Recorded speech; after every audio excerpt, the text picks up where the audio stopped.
As Jennifer Ansbach says, I'm not sure why people are so surprised that the students are rising up. We have been feeding them a steady diet of dystopian literature, showing teens leading the charge for years. We have told teens they are empowered. What you thought it was fiction, it was repression. The quote above makes me so happy. Literature is such a powerful tool. Hence, the need to be carefully select what students read in the classroom. Hence, the need to go for texts that awaken something in the heart of students. Reading awakens and empowers. Literature has had a major impact on the development of society. It has shaped civilizations, changed political systems, and exposed injustice. It gives us detailed preview of human experiences, allowing us to connect on basic levels of desire and emotions. For a nation like ours, it's high time we train children who are aware and conscious, students who are analytical, students who ask questions, students who will make better leaders. Books provide endless possibilities for these and more. Let's all of us welcome our esteemed authors, Katie Milway Smith and Kinyanjui Kombani, to know more about it. Over to you. Thank you so much. We had a chat with Katie yesterday when we were discussing about how to go about this, and we discovered that we have so much in common. So much in common. We just were surprised, how did the coordinators just get us together? For instance, I have done something about Wangari Maathai, who we all know is a Nobel Peace Prize winner because of her work in environmental conservation. She's done a lot of work on Wangari Maathai as well. I have done a book about football. We call it football in Africa. She's done a book about soccer. So we have so much more in common, and we agreed that we are going to have a discussion around 3 themes about books that help empower us in terms of our future well-being, preparing us for our future well-being. Books that also help us in terms of problem solving. And the third theme is about building confidence in ourselves so that we can be able to not just have confidence, but help us also rally others around our causes. So, Katie? That's great. So the first set of books we're going to talk about are books that really empower kids to think about their future, creating livelihood, creating benefit for themselves and their families. And I'm going to start with a clip of my book, One Hen, and it'll just give you a sort of a sense of this particular child that I profiled. My books are all kind of realistic fiction. They're based on the true life of someone between about age 8 and 12 who's done something pretty amazing for themselves and their community in a way that creates benefits for many. While they're trying to assemble it, I'll just tell you, the book is based on a boy in Ghana. He's not as well known as Wangari Maathai, but he's very well known throughout West Africa and in Ghana as the chicken man. He was the man who brought agribusiness to his country and the man who brought microfinance to his country, but he started as about a 10-year-old with a little loan and getting a chicken in his backyard and creating an egg business. So he started at the age of some of the children in this room with a vision for creating eggs, or creating a business that would help feed his family and help him earn money so he could pay school fees. His father had passed away and he was having to help his mother. Are we ready? Yeah? Okay, yeah. Here we go. This is Kojo, who used a loan to buy one hen, that laid the eggs that Kojo sold to buy more hens, which laid more eggs, which paid for the schooling that Kojo needed to start the farm, that employed the workers who built up the town, that's in the country that grows and prospers. When kids like Kojo have good ideas, dream big, and start small. Based on real events, One Hen is a story of how one small loan can make a big difference. Another book in the Citizen Kid collection. Change can happen one kid at a time. So you can see from the imprint I write for Citizen Kid that I write for citizens, much like Perot just mentioned in her book on being Gandhi, but citizens that are global citizens and often youth. And what the book does, reading about it, is that it helps young children to also understand about microfinance. And Kate is being very modest. She's not saying that the book has actually given rise to a whole curriculum about microfinance. Maybe you should tell us more about that. Okay. Yeah, so what happened, this book launched in 2008. Does anyone remember what happened in the fall of 2008? Financial crisis, global.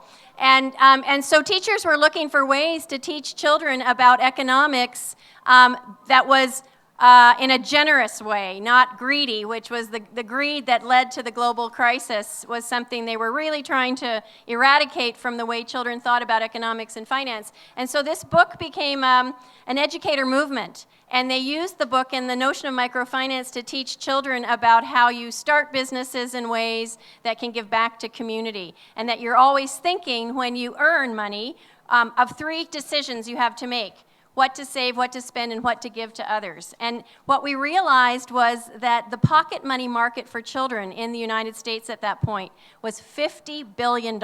This is kids 4 to 12.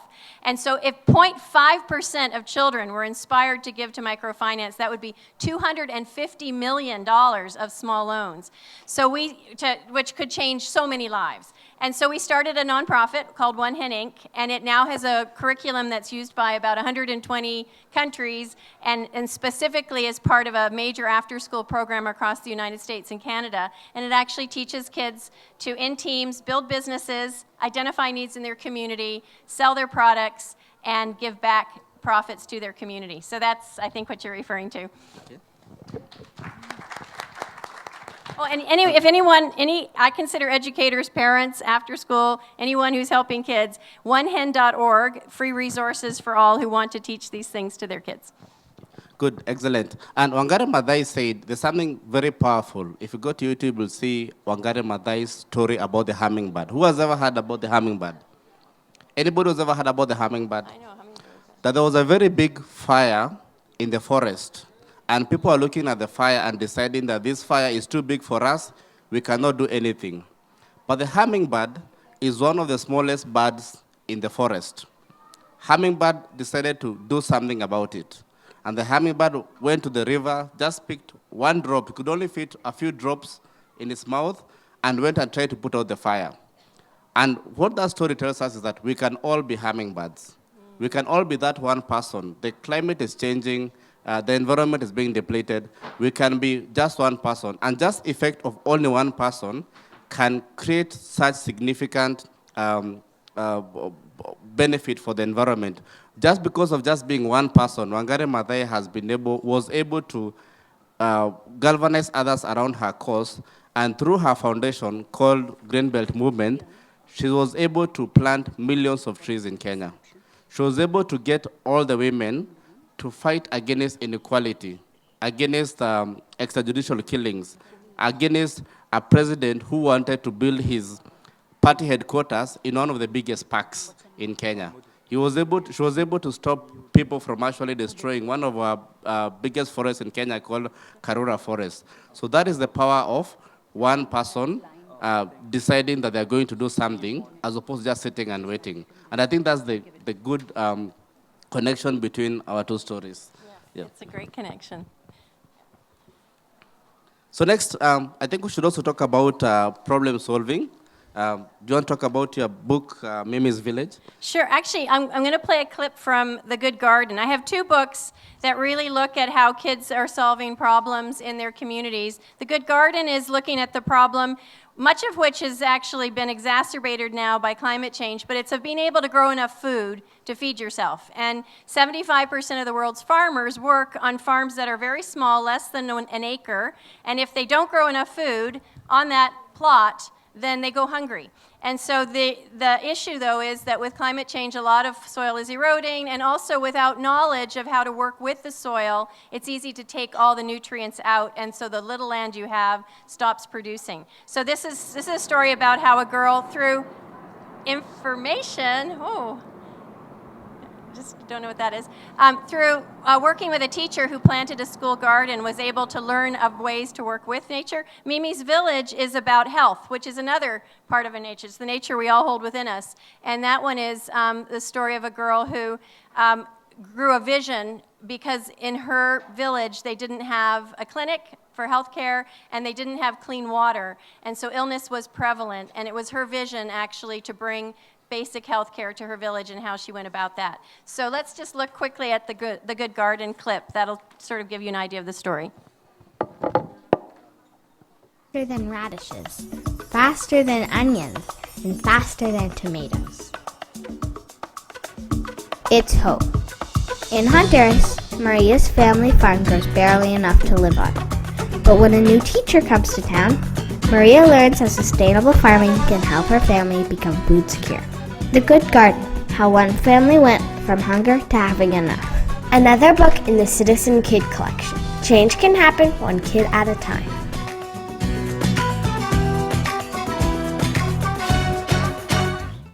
So I'm going to, Go Kids Can Press, yay. They're great. They have a whole series of books dedicated just to these kinds of things. I'm very privileged to write for them.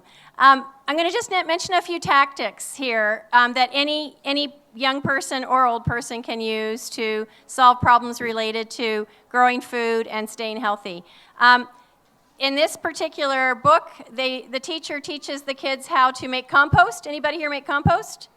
From the garbage, the things they would just normally throw away. So without any extra expense, they're able to make food for the soil. And so that's thing one. Thing two, because the land is very steep, they learn how to create steps that will hold the rain and hold the soil, and so they're able to grow year on year on these stairs. And this is ancient knowledge that gets lost. Incas, Mayas, many cultures have used step farming, but it has gotten lost, and so they bring this back. And then finally, planting flowers that smell bad to bugs. Which I do now in my garden. I didn't used to do this, and now I don't have bugs. I plant marigolds. Bugs hate them, and they stay away.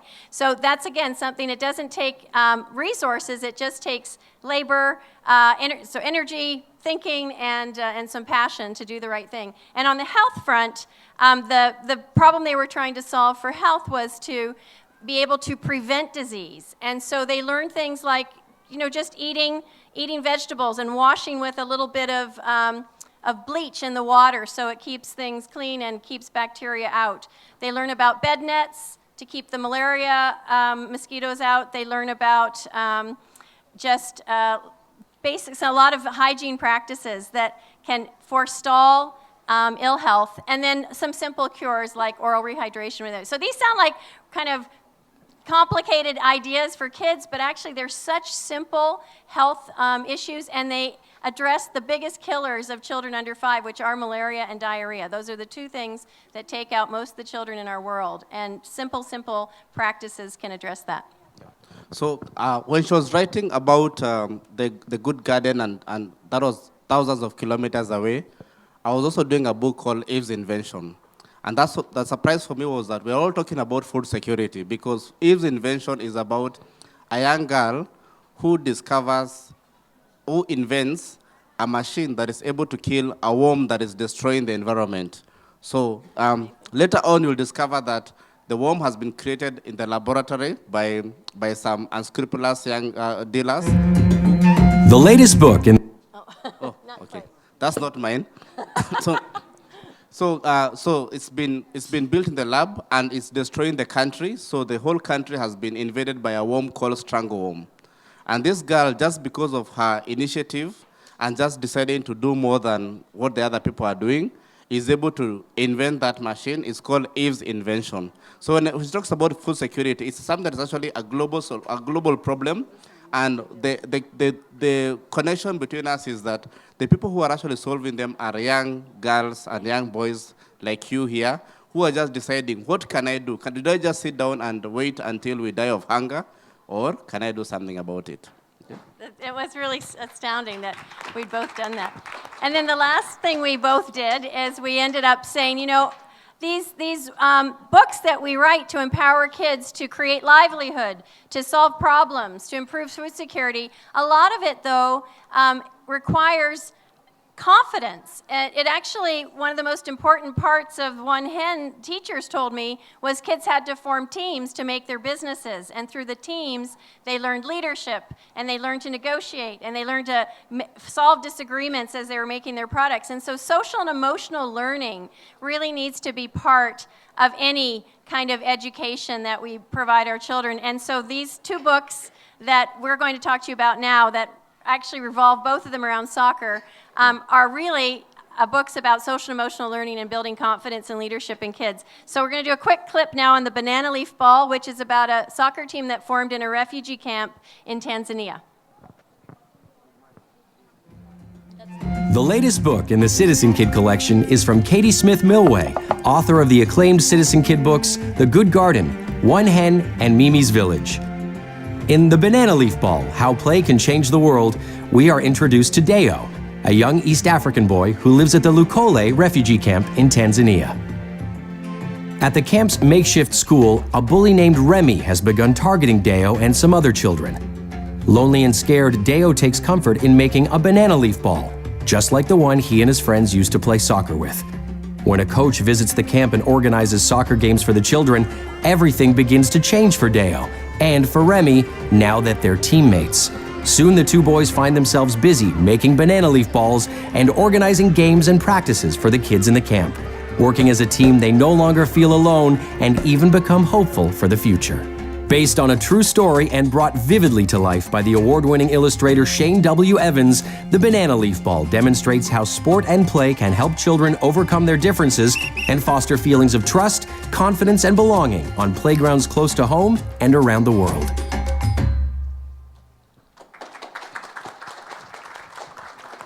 So interestingly, when she's talking about banana leaf ball, we have another kind of ball in Kenya.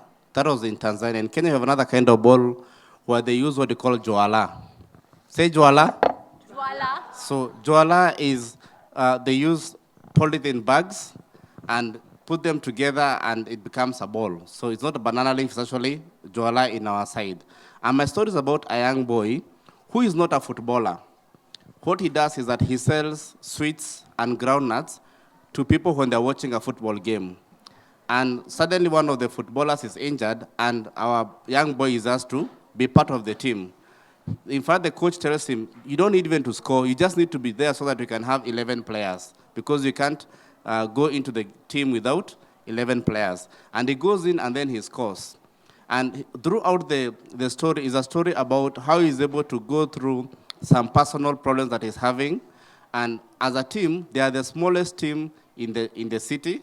They have no resources, they have no nothing, but through teamwork, through coming together, through avoiding bullying and all that, they are able to actually go so high that he's actually co-opted by one of the international teams. Let's think about Arsenal or Man U, who come and that say, you know, we watched you play and we loved your passion. So the story is not just about football. And that's what I see also from Katie's story. It's not just about football. Football is not the only thing that you do. You're doing the football, but it's more about things like resilience, things like teamwork, and more importantly, things like, you know, self-confidence, believing in yourself. My book is called Do or Do, because the team had no option either to do or do. Okay. That's great. And I just want to tell you the rest of the story of Deo and the banana leaf ball. His real name is Benjamin Bonakira. He was a refugee from Burundi who at age 8 had to flee his country because of violence against his ethnicity. And he actually roamed through 3 countries of refugee camps. Their first port of refugee camp was in Rwanda, which, as we all know, blew up within months. And then they had to run back to Burundi and then over to the DRC, which also blew up. And so then he ends up on his own because he loses his family in the forest in Tanzania. I'd initially written all of that into the front of the story, and my editor said that's way too complicated. So you just find out that he ends up here.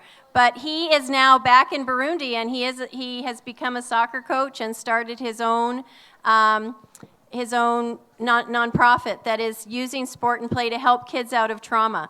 And so this is really, this issue of just letting kids play came up with Jane D'Souza this morning in a talk right here, how that is one of the best ways that we can help kids build intrinsic value, learn how to solve problems on their own, just out there playing and figuring out how you throw that stick or how you find that hiding place, how you make the ball, how you make the Jwala ball. And in an age of electronics, it's actually, it's a type of activity that's become threatened, just free, unstructured play. Too often we have kids in uniforms with parents, you know, watching and controlling the way the activity runs. And we need to get back to a place where kids can just play freely and learn things on their own and learn how to interact with each other and to become friends and socially, you know, supportive and build empathy through that. And I think that's the message that our books are trying to do, is that even as you are writing, if you're a writer and you're writing, you need to think about how will the reader be empowered by my story. Why am I writing? And that, I think, is what drives both our stories.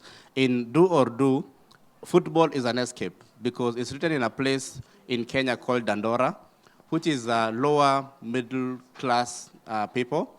And for them, there are either three options. So number one is either become a musician. So we have a very strong hip-hop culture in Kenya from Dandora. They call themselves Dandora Hip Hop City. That's why it's called a hip hop city. The other option is go to jail, or either go to jail, become a criminal. So I don't know if here we have people who grab your phone in traffic.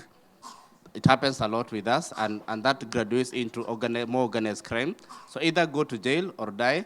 And we have another problem which is extrajudicial killings. So the police just decides, because the crime rate is going high, let's just go into the village and kill all these young men who we think are criminals without having to go through the justice system.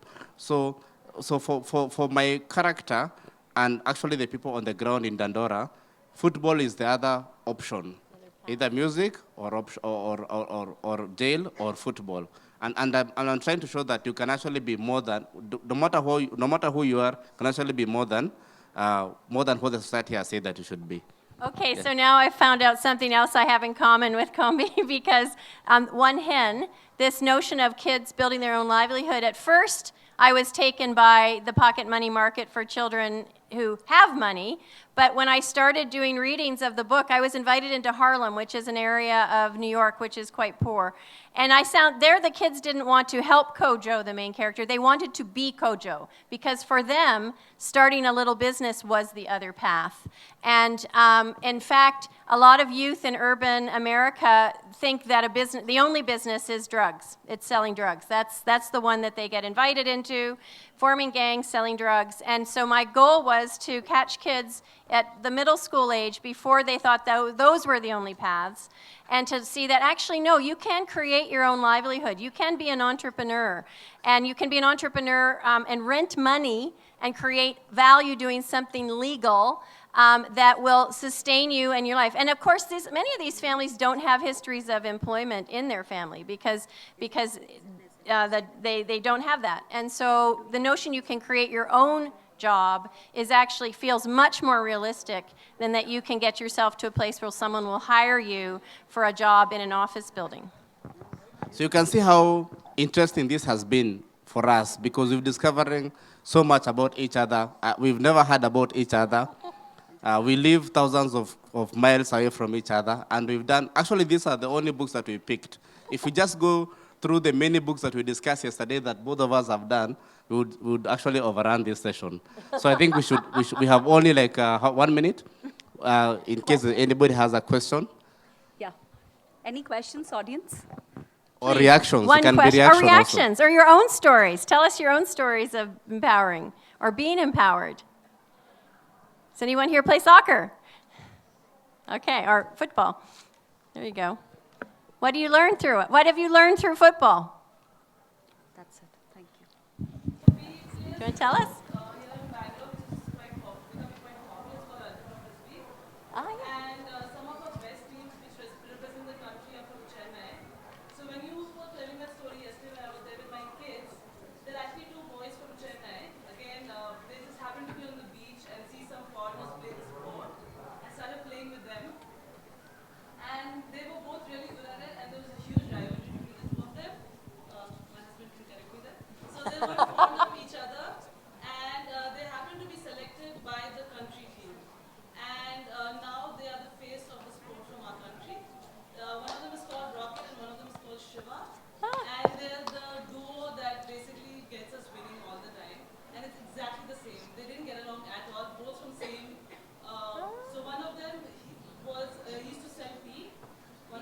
The chaiwala? A coconut seller. Interesting. And they didn't like each other, but they played ultimate frisbee and became forced to be together. Wow.